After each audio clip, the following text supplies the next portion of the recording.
यार दोस्तों आप बीपी की दवा खा रहे हैं। एक नहीं, दो नहीं, तीन तरह की दवाएँ खा रहे हैं, फिर भी बीपी कंट्रोल नहीं हो रहा है। आखिर कारण क्या है जो दवा काम नहीं कर रही है? दवा खाने के बाद भी बीपी कंट्रोल क्यों नहीं हो रहा? तो दोस्तों ये दवा का दोष नहीं है, आपके शरीर में कुछ और चल रहा है। आज मैं आपको बताऊंगा दवा लेने के बावजूद भी ब्लड प्रेशर कम क्यों नहीं होता है। जिंदगी भर लोग दवाएं क्यों खा रहे हैं। आज ऐसे ही 5 कारण के बाद वे बात करेंगे जिसे 99% लोग नहीं जानते हैं और दवा खाते रहते हैं। अगर आप इस कारण को समझ गए और एक-एक करके कारण को हटा दिए, तो दोस्तों बीपी के लिए आपको ज़िंदगी भर दवा खाने की ज़रूरत नहीं है। आपकी हाई बीपी कंट्रोल में रहेगी, एक भी टैबलेट लेने की ज़रूरत नहीं है। और हाई बीपी से जो समस्याएँ होती हैं, वो समस्याएँ दोस्तों नहीं रहेंगी। उस समस्याएँ होने का खतरा नहीं रहेगा। तो सबसे पहले दोस्तों हम ये जान लेते हैं बीपी की दवा काम नहीं कर रही है, ऐसा अक्सर क्यों होता है? तो दोस्तों उसमें 60% जो कारण है, लोग क्या करते हैं दिन में दवा का टाइम अपने आप बदल लेते हैं। खाना खाने के तुरंत बाद दवा ले लेते हैं और डोज़ अपने हिसाब से कम ज़्यादा करते रहते हैं। दवा अपने मन से बदल लेते हैं जैसे, ये कई ऐसे कारण हैं। जब दवा लगातार सही टाइम पर नहीं खाई जाती, तो शरीर में उसका जो दोस्तों लेवल है, वो स्थिर नहीं रहता और बीपी जो है ऊपर-नीचे होती रहती है। ये तो मामूली सा कारण है। तो इसके लिए आपको क्या करना है, जब भी बीपी की दवा लें, एक समय से खाएँ, टाइम से खाएँ और डॉक्टर की सलाह पर ही बीपी की दवा लें। ये तो हो गया मामूली सी बात, ये मामूली सी बात। लेकिन जो इसके पीछे छुपे हुए कारण हैं, उसे समझना बहुत ज़रूरी है। बीपी क्यों होती है? इसके कारण क्या है? बीपी ऐसे नहीं होती है। बीपी आपके शरीर में कोई न कोई समस्या होती है, कोई न कोई कारण होता है, उसके कारण बीपी होती है। तो आपको उस कारण को समझना है। पहले बात तो आपको दोस्तों किडनी की समस्या, जिसको किडनी की समस्या है, किडनी से संबंधित कोई बीमारी है, उनको अक्सर बीपी होती है। तो सबसे पहले आपको क्या करना है, किडनी से संबंधित जितनी समस्याएँ उसका आपको इलाज कराना है। थायराइड प्रॉब्लम, थायराइड इम्बैलेंस, अगर आपका थायराइड इम्बैलेंस है, तो भी आपको बीपी की समस्या होगी।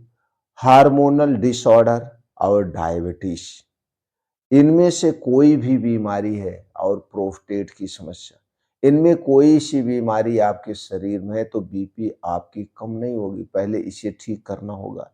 इसके अलावा आपको अगर कैंसर की संबंधित कोई बीमारी है या कोई गंभीर बीमारी है, चाहे टीबी वगैरह हो गया, तो आपका दिमाग क्या है, उसी बीमारी पर हमेशा रहता है। जब हमारे दिमाग किसी चीज़ को लेकर उथलता-पुथलता रहता है, तो हमें अच्छे से नींद नहीं आती है। तो स्वाभाविक सी बात है आप हमेशा चिंता में रहेंगे, तो चिंता बिल्कुल नहीं करना है। उस बीमारी को ठीक करिए, इसके लिए किडनी फंक्शन टेस्ट करा के आप देख सकते हैं किडनी से संबंधित कोई समस्या तो नहीं है, थायराइड प्रोफाइल चेक करवा लीजिए, शुगर के लिए एचबीएसी करवा लीजिए और दोस्तों आप अपने 24 घंटे की बीपी की मॉनिटरिंग करिए, ये करना है। अगर आपका बीपी लगातार हाई है तो सिर्फ दवा नहीं, रूटीन की भी ज़रूरत है, जो बहुत ज़रूरी है। तो आप अपने रूटीन में क्या करेंगे? रूटीन बहुत ज़रूरी है। रोज़ाना कम नमक लें, नमक का प्रयोग कम करें, रिफाइन किया गया नमक बिल्कुल ना लें। उसके स्थान पर आप सेंधा नमक ले सकते हैं, ब्लैक नमक ले सकते हैं और 6 घंटे से कम की नींद भी ज़िम्मेदार है, तो आपको नींद लेना है, कम से कम 7 से 8 घंटे की गहरी नींद लेना है। चाय-कॉफ़ी बंद कर देना है, junk food, fast food, cold drinks, ये सारी चीज़ें आपके पूरे शरीर के लिए नुकसानदेह हैं क्योंकि इनमें अधिक मात्रा में नमक का प्रयोग किया जाता है। तो ये आपको छोड़ना होगा। अगर आप बैठने वाला बहुत ज़्यादा काम कर रहे हैं, तो कम से कम रोज़ 1 घंटे का समय निकालिए। 1 घंटे के समय में वो है समय सुबह का समय। तो ऐसे स्थान पे जाइए जहाँ पे मिट्टी हो, हरी घास हो, फिर नंगे पाँव आप मॉर्निंग वॉक करिए, नंगे पाँव टहलिए। जब हम धरती से जुड़ते हैं, तो हमारा शरीर का जो टेम्परेचर है वो डाउन होता है। जब शरीर का टेम्परेचर डाउन होता है तो हमें अच्छी-सी नींद आती है। तो उसी पे चलना है, मिट्टी से जुड़ना है, अपने शरीर को चार्ज करना है। इसके अलावा डीप ब्रीथिंग करिए, अनुलोम-विलोम करिए, कपालभाति, भस्त्रिका प्राणायाम, ये सारी चीज़ें करिए। और उसके बाद कुछ ऐसी दवाएँ हैं, जो दोस्तों बीपी को बढ़ाती हैं, जैसे पेन किलर। अपने इच्छानुसार कोई भी दर्द की दवा ना लें, स्टेरॉइड्स और उसके बाद बर्थ कंट्रोल पिल्स जो आती है, इसे भी नहीं लेना है।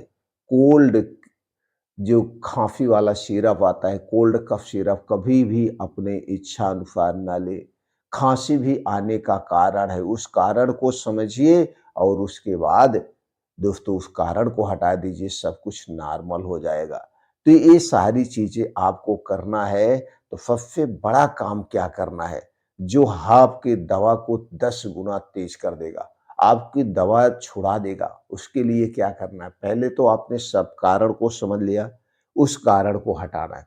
अब उसके बाद जो बड़ा बदलाव करना है, हर एक बीमारी की जड़ यही है।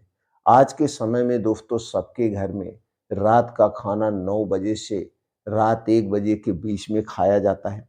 यह खाना हेवी भी होता है और लोग भर पेट खाते हैं। अक्सर दोस्तों दिन बैठने के बाद ही लोग junk food, fast food, cold drink की अल्कोहल ये सारी चीज़ें ले रहे हैं और यही सारी चीज़ें आपके शरीर में जाके रीस्टोर होती है। उसके पीछे का कारण है, क्योंकि सूर्य डूबने के बाद हमारा पाचन तंत्र स्लो हो जाता है। रात साढ़े 7 बजे के बाद पैनक्रियाज स्लो हो जाता है। अब पान पैंक्रियाज सोने का समय रात 8 बजे है। जब आप उसे डिस्टर्ब करेंगे देर रात खाना खा के सारी चीज़ें, तो पैंक्रियाज सही से इंसुलिन नहीं बनाएगा और यही सारे वेस्ट पदार्थ जाके हमारे शरीर में स्टोर होते हैं, कहीं शुगर के रूप में, कहीं कुछ रूप में और वही जाके बीमारी का कारण बनते हैं। तो करना क्या है? सबसे पहला काम यही आप करिए, आपकी हर बीमारी अपने आप ठीक होना शुरू हो जाएगी। रात का खाना सूर्य डूबने के 1 घंटा पहले खाना शुरू कर दीजिए। सूर्य डूबने के बाद खाने के नाम पे कुछ भी नहीं खाना है। पीने के तौर पे सिर्फ़ आप सादा पानी पिएँगे। इसके अलावा कुछ भी आपके मुँह में नहीं जाएगा। लगातार 3-4 महीने आप ये काम करते हैं। सिर्फ़ यही बदलाव, एक बदलाव और जो खाना रात का खाएँगे, वो हल्का खाएँगे। दिन डूबने के बाद आपके मुँह में ताला लग जाना चाहिए। सिर्फ पानी पीने के लिए खोलिएगा, बाकी अपने मुँह का ताला मत खोलिए। आपको कभी दवा की ज़रूरत नहीं पड़ेगी और जो बीमारी से ग्रसित हो, बीमारी धीरे-धीरे ठीक होने लगेगी। अगले दिन सुबह की शुरुआत कब करना है? सूर्योदय के 2 घंटे के बाद। सूर्यास्त के 1 घंटे पहले, सूर्योदय के 2 घंटे के पहले यही टाइम नोट कर लीजिए। आप हर एक बीमारी से मुक्त आज हो जाएँगे, ये हमारा वादा है। आप करके देखिए 3-4 महीने, फिर रिज़ल्ट दोस्तों आपके सामने आ जाएगा।